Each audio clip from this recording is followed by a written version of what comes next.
Yang mana memang katanya si penghuni rumah barunya itu mengaku sering mendapatkan teror-teror mistis. Yang salah satunya mereka ini sering mencium kayak ada wangi-wangi tidak sedap atau kayak wangi-wangi toka yang ternyata memang ada jasad di septic tanknya yang baru diketemuin kemarin. Hey everything, thank you udah klik video ini dan selamat datang di Mr. Things. Apa kabar dunia? Bawa!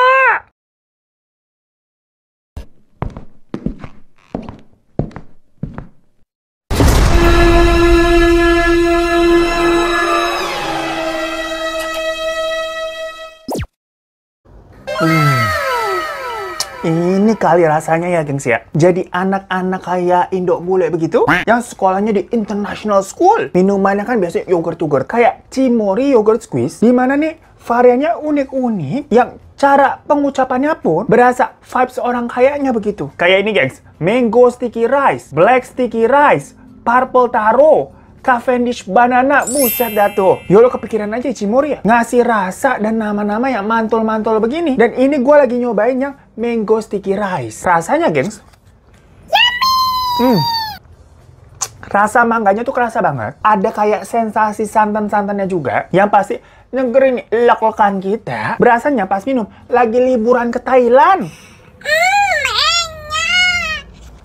Sawadikap, kong like subscribe kun, long cengkap. Nah kan, langsung auto Thailand ini lidah kita yang biasanya lidah pasar minggu. Beneran deh, ini tuh juara banget enaknya mango sticky rice. Udah yogurtnya creamy, teksturnya juga super lembut. Ini kalau misalkan gue bayangin lagi siang-siang di Jakarta, atau di Depok tuh, di Bekasi, di Surabaya, atau di Thailand juga kalau siang-siang panas kali ya. Minum beginian, langsung auto adem udah rasanya. Nah, buat kalian misalkan belum pernah nyobain mango sticky rice, biasanya makanya tuh buah mangga nyolong di pohon tetangga doang begitu. Hari gini belum nyobain Cimory yogurt squeeze. Ih, lu pada cobain deh nih. Bener-bener kayak makan mango sticky rice asli. Rasanya gokil banget nih. Sama juga sekalian cobain yang black sticky rice, purple taro, sama Cavendish banana. Semua rasanya tuh bener-bener segar dan unik banget, fusion total. Langsung aja ya abis nonton video ini lu lari dah tuh ke Alfamart atau Indomaret deket rumah lu, borong dah semua rasanya. Terus bilang nih ke mas-masnya, Sawadi, Kang Tongkar, Sukre Tengdum Cimory yogurt squeeze.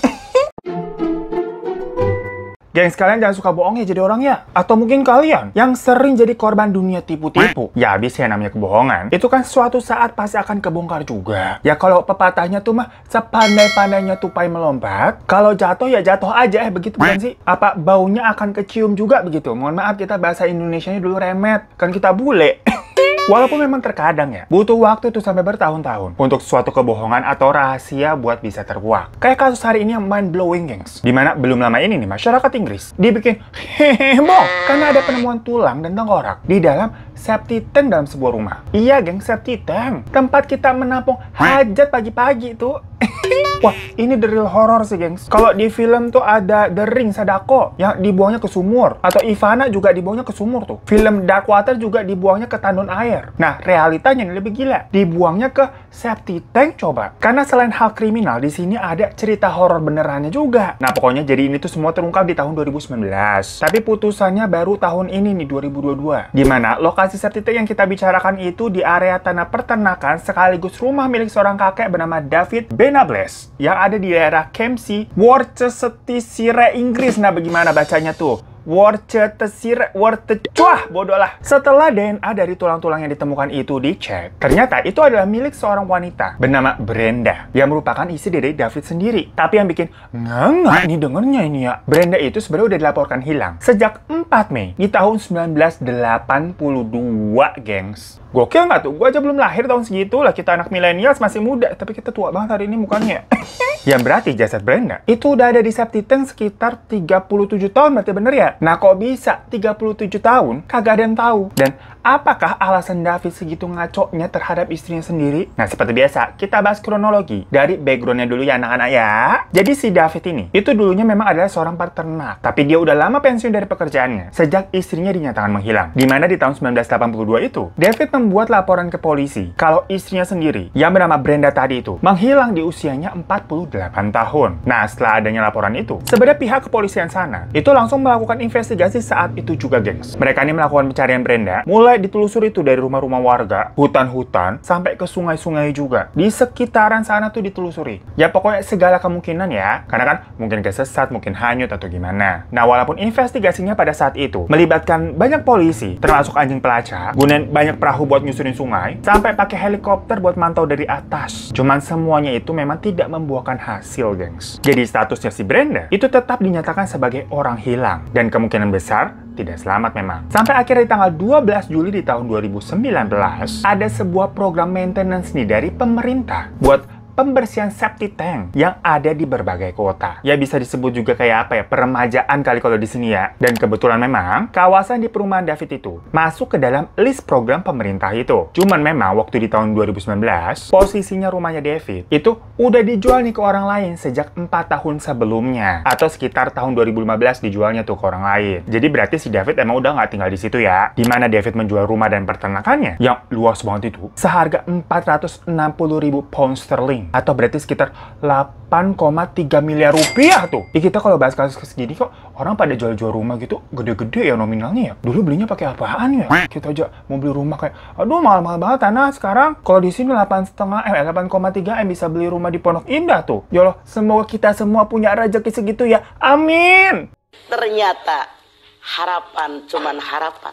Nah, mungkin kalau aja waktu program itu ada si David masih tinggal di rumah tersebut, ya dia bisa nih kayak berkilat tuh, nggak mau rumahnya dibersihin begitu kan, ala-ala warga bebel gitu. Ya cuman karena ini jatuhnya udah beda pemilik, dengar ada program pemerintah gratisan, ya si pemilik barunya sok mangga atuh silahkan dibersihin itu septic tank saya. Jadi ini bener-bener random kebetulan aja, gengs. Nggak ada yang menyangka sama sekali kalau ternyata nih pas para petugas kebersihannya melakukan tugasnya, mereka menemukan tulang belulang manusia. Dan karena memang kondisinya udah bertahun-tahun ya, petugas akhirnya hanya bisa mengidentifikasi DNA dari si pemilik tulang, yaitu ya Brenda. Cuma mereka tidak bisa mengetahui penyebab kematiannya kenapa. Ya soalnya tadi bentukannya udah cuma tulang-tulang doang. Mau dilihat bagaimana coba? Lain halnya kalau misalkan masih ada dagingnya. Mungkin bisa kelihatan tuh ada luka atau ada bekas pukulan atau kenapa gitu kan. Nah pokoknya pas udah diketahui nih identitasnya ternyata itu si Brenda yang waktu itu dinyatakan hilang, tentunya polisi langsung menangkap David selaku mantan suaminya dong. Proses pengadilannya pun cukup alot. Yang mana pengadilan pertama itu berlangsung kurang lebih 5 minggu, geng. Dan dari situ terungkap kalau pernikahan David dan Brenda itu tidak harmonis dan memang sering bertengkar. Padahal ya pernikahan mereka waktu sebelum kejadian berlangsung itu udah 14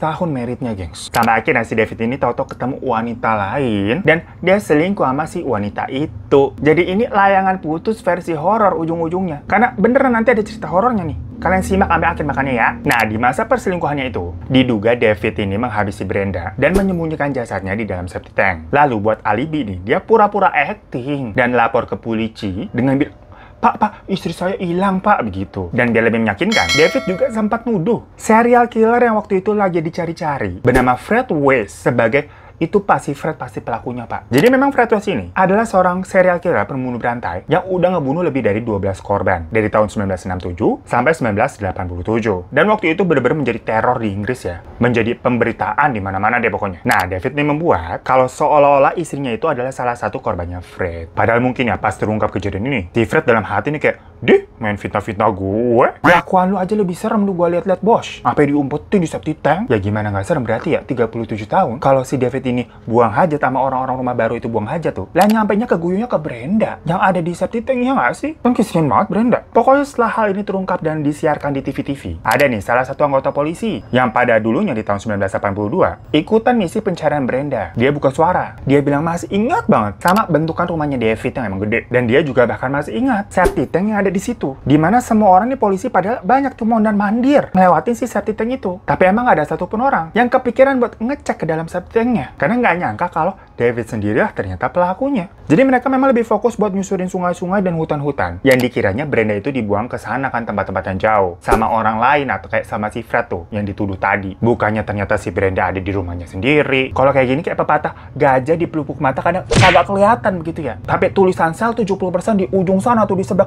kelihatan. Ini apa tuh, sel apa tuh begitu. Nah, proses investigasi dan pengadilan atas kasus ini itu berjalan kurang lebih 3 tahun, gengs. Dari awal ditemukannya tadi di tahun 2019 sampai kemarin 15 Juli 2022. Ya makanya di awal-awal gue bilang ini kasusnya baru ya, karena putusannya memang baru. Akhirnya David dinyatakan bersalah dan mendapatkan vonis penjara 18 tahun. Nah, kenapa cuma 18 tahun? Karena David saat ini umurnya 89 tahun. Jadi kalau 18 tahun berarti dia baru bebas di umur 107 tahun, no. Udah nyampe apa kagak tuh umurnya 107 tahun? Ya, tapi mungkin nyampe aja ya. Abisnya kan kata orang-orang nih, orang baik umurnya pendek. Mungkin biar tidak terkontaminasi sama dunia yang udah gila ini ya. Berarti kalau orang jahat berarti umurnya panjang-panjang tuh. Dan selama proses persidangan, sampai dia dinyatakan bersalah, David ini katanya tidak menunjukkan emosi apapun. Jadi kayak lempeng aja. Ya nggak tahu dia pasrah gara-gara udah kakek-kakek ya 89 tahun. Atau memang David ini psikopat. Pokoknya dari hasil pengadilan itu, keluarga Brenda, maksudnya di sini adalah ponakan-ponakannya, itu mengaku sangat lega. Karena berarti tante mereka berhasil diketemukan. Walaupun keadaannya memang sudah begitu. Ya mungkin lebih baik daripada statusnya ini masih hilang tanpa kepastian. Walaupun mereka berharap dulu harusnya nih tantenya bisa berani meninggalkan suaminya. Karena pernikahannya memang sudah tidak sehat. Tapi mereka sadar kalau di tahun 1982, mungkin orang-orang nih pemikirannya belum seterbuka sekarang. Dan gak banyak juga ini wanita-wanita yang berani melindungi hak-haknya bila mendapatkan kekerasan dari sang suami ataupun diselingkuhi. Apalagi katanya memang sifatnya Brenda itu pendiam, kalem, dan baik hati. Jadi kayak bercerminnya kita nih kayak dua banget gitu loh. Pendiam, kalem, dan baik hati. Nah, jadi semua-muanya lu pada kalau ada apa-apa jangan dipendem. Speak up begitu. Nah, seperti yang gue udah bilang, dari Miss Justin nih, alah ada bau-bau temen ceritanya. Di mana? Ingat ya, pembeli rumahnya David yang baru, itu katanya suka mengalami kejadian-kejadian mistis di rumah itu memang. Jadi mereka nih satu keluarga. Ayah, ibu, sama punya 2 anak perempuan. Yang satu berusia 9 tahun, dan yang satu lagi masih bayi, 1,5 tahun. 1,5 tahun, 1,5 tahun. Bener-bener aja ya. Nah, pokoknya dari awal kepindahannya, sang istri itu mengaku sering mendapatkan mimpi aneh kalau suaminya itu menyiksa dirinya. Nah, padahal suaminya asli nih yang bukan di mimpi, itu baik-baik aja, kagak pernah kasar. Sampai-sampai istrinya heran, kenapa gue bisa mimpi begitu ya? Orang suami gue nggak begitu maksudnya. Dan beberapa kali nih, bayi mereka yang tadi 1,5 tahun, itu kayak suka main sendiri dan ketawa-ketawa. Tapi pas ibunya ngecek, kagak ada siapa-siapa lah, anak gue ngomong sama siapa. Nah, yang paling aneh adalah ruang utama mereka, kamar utama nih, itu sering banget tercium bau-bau yang tidak sedap. Ini maksudnya bau toka ya, gengs. Namun mereka ngiranya itu semua bukan dari septic tank, karena sumber baunya berbeda dari kamar mereka, kayak dari kasur atau dari lemari gitu, bukan dari kamar mandi atau dari luar tuh di septic tanknya. Jadi mereka nggak ada kepikiran ke situ. Sampai-sampai memang di awal mereka meletakkan air purifier dan memasang pengharum-pengharum juga buat menetralisir bau-bauannya. Dan yang paling ngaconya sih, si suami itu mengaku pernah melihat ada kayak sosok wanita sedang kayak ngintip gitu di jendela waktu si suaminya ini lagi berhubungan sama istrinya. Jadi kayak lagi begitu, tau-tau ada kayak wanita gitu di jendela. Tapi pas dicek, nggak ada siapa-siapa. Padahal suaminya ngaku, bener-bener tadi saya ngelihat ada kepala wanita, ada mata, ada rambutnya. Sampai akhirnya pada hari ditemukannya itu ada jasad di septic tank, mereka langsung kayak, walah pantesan. Sumber horornya dari situ ternyata. Jadi selama ini nih kita nginep di rumah ala-ala Ju-on begitu ya.